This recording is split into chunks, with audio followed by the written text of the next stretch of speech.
Hey YouTube, what's good? It's your boy, American African. Today's day 2 of this water fast. Water fast 2, right? I'm pretty much in the gauntlet V3. I'm locked in now. It's go time. One day at a time, though. Can't move faster than I can move. Yesterday, I went to the gym for the first time in months. I went to the gym. I enjoyed the gym, although I couldn't do much in the gym. So I got to the gym. I said, all right. Now, when I got in there, I immediately started thinking, I'm about to lift weights, right? But I said, don't forget why you came here. I said, oh, yeah, I need to go for a walk. So I got on the treadmill. I started walking, you feel me? And I couldn't help it. I haven't jogged, ran, whatever in such a long time. I cranked the thing up. And I had fun, you know? I did a little bit of running and jogging for like 15 minutes. Now, when I went to the gym, as I was preparing to go to the gym, let me say, I did not think I was going to do that, right? But I did have on some athletic socks. My shoes, however, it's some beat up shoes, because I'm not thinking I'm about to use my feet. So I do that for 15 minutes. I get off. I noticed I'm not necessarily gassed because I didn't go that hard, you feel me? But I'm not recovering like the way I used to recover. So, I walk it off a little bit, sit down a little bit. I don't think I sat down. But then I went to pick up some free weights. And I started doing some bicep curls. And I'm like, okay. I know it's much less weight than I used to, but it's tough. And I'm doing it. And at some point, my muscles it's not a cramp, but, it's like the muscle memory is there, but I can't do what I used to do. So my muscles stop me. And I said, okay, bet. It ain't time for that yet. Like, not that much weight. Makes sense. I haven't went in a long time. Um, then I asked myself, do you want to get back on the treadmill? I was like, yeah. And then I thought to myself, I'm going too hard. This is day 1. I haven't been in such a long time. Let me chill out. So I leave. I just head for the door. I leave. I walk out. Bang. Now when I'm walking, I'm starting to notice uh just like a little something at the bottom of my foot, right? Just like a little something. But I'm not really paying any mind to it because in my mind I didn't do anything. You feel me? So I come home, shower, blah blah blah. At some point I go to the store, and the shoes I just bought, my Air Max 97s. I noticed I'm like, damn, did the bubble pop or something? Like this joint don't feel comfortable like it used to. And I feel that little like at the bottom of both feet, but especially my right foot on the ball of it. I just feel like a little something. But in my mind, it's the shoe. I'm like, man, Nike got me again, man. This shoe fucked up. It took me a while. Later on yesterday, I finally realized that's not my shoe. My shoe ain't the problem. My sock ain't the problem. It's my foot. That is the sign of a callus. I'm still afraid to look at my foot. But when I think about the first callus I had this year in May, the first time I had a callus on my foot, that was also for me doing a similar thing. Planning for a walk, ended up running. Not a long run, not a hard run, but nonetheless a run after I haven't ran in such a long time and developing calluses. Last time when it happened, I was already 3-4 miles out and I had to come back, so I had to walk on it. This time I kind of stopped myself and hopefully I prevented it from getting really bad. But just a note to myself: walk, don't run. Interesting year. I keep defeating myself this year. Last time I got a callus, I blamed the shoe. I blamed the sock. I punished the shoe by trashing it. I put the sock on timeout. Now I know it's definitely ain't the sock. The shoe is questionable, although I've ran in these shoes before, but at a much lighter weight. But really, it's just my foot, It's me pushing myself too hard. So I just gotta take it easy. I gotta get back into my 2020 grind, 2021 grind. Get the weight off first, and ease into exercise. I think just naturally with an addictive personality, whatever you want to call it, I tend to go hard at whatever I do because I'm enjoying it. And when I'm enjoying something, I don't put a cap on it. But yeah, yesterday was day 2 of this water fast, and I'm still in day 2, technically. Day 2 felt okay. I remember feeling hunger for like 5 minutes and then it went away. One of the reasons I can't feel hunger right now in particular is that I still have a stomach ache. Again, it's a weird stomach ache. It's not something where I have like real pain. It's just that I notice it. And I feel full. Like I feel like I just ate a lot. Like I still feel like that.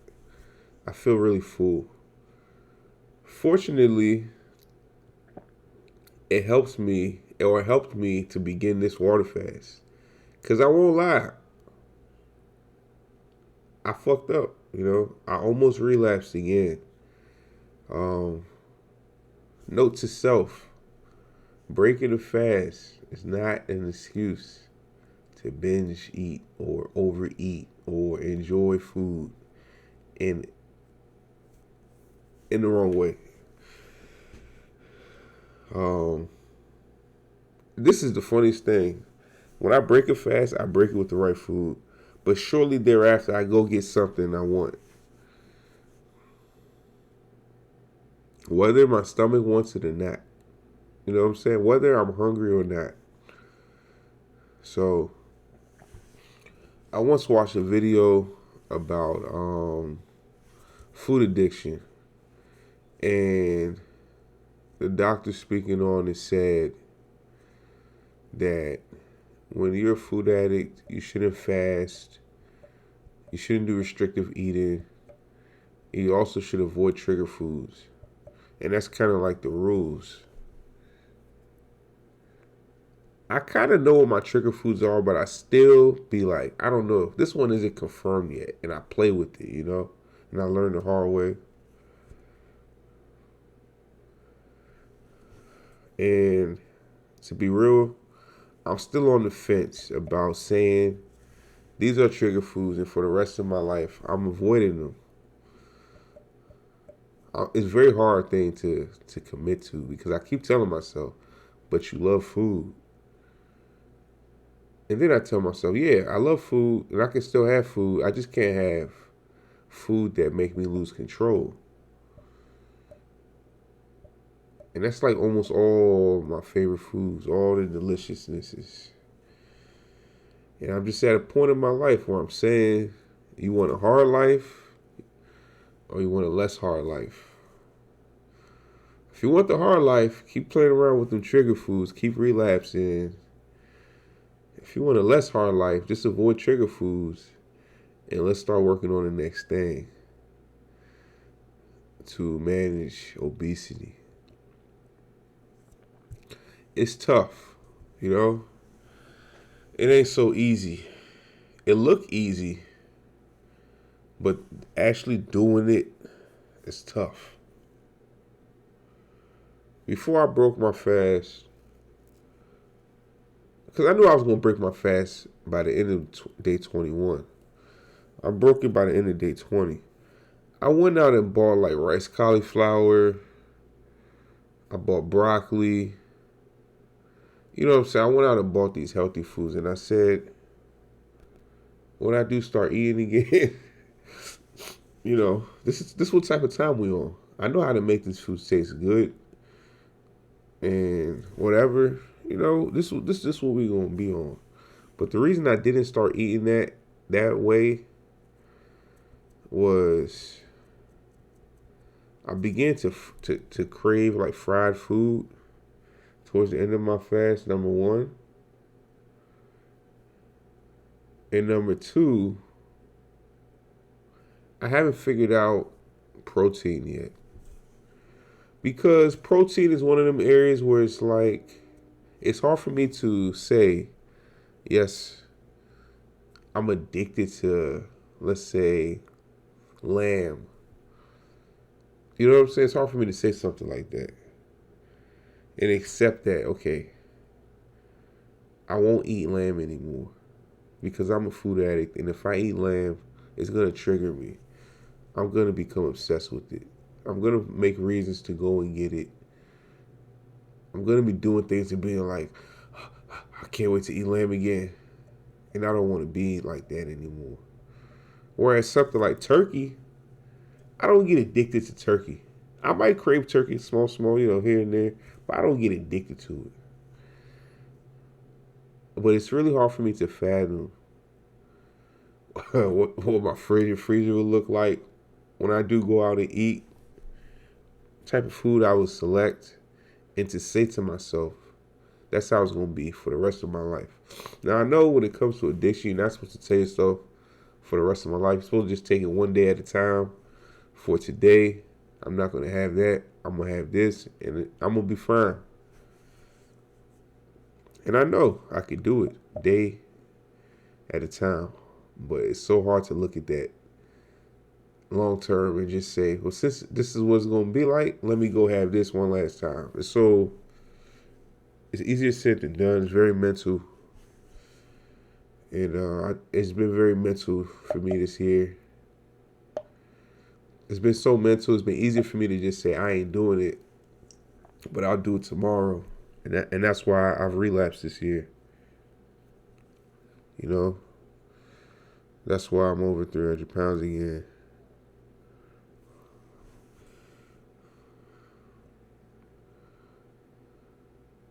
I've been in so much denial this year. I've been refusing to take pictures.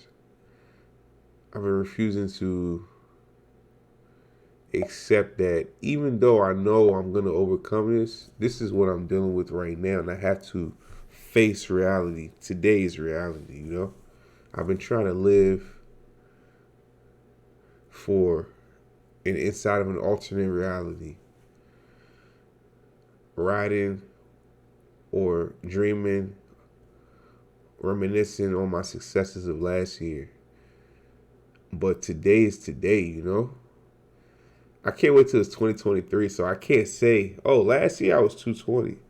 In 2023, I have to face the reality that in 2022, for the most part, I was around 300 pounds, you know?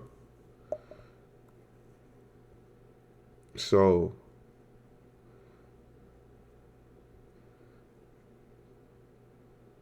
that's reality. That's what I'm dealing with. That's what I'm dealing with. I'm dealing with reality. And I'm telling myself, life without delicious food, trigger foods, it's not a bad life. You just got to try it one day at a time. And then comes vacation, birthday, Christmas, New Year's, festivities and celebrations. I've already ruled Thanksgiving out of my head. Thanksgiving is tomorrow. It doesn't exist to me.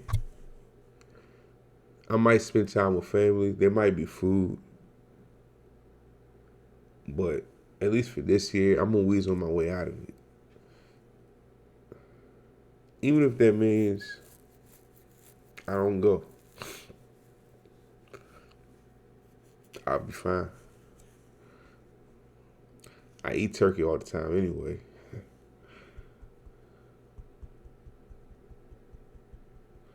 Yeah. That's where I'm at, y'all. It's day 2 of this water fast. I put on fasting until maybe my plane ride. I don't want to have any issues on the plane, so I always try and break my fast before the plane. You know? Bye bye.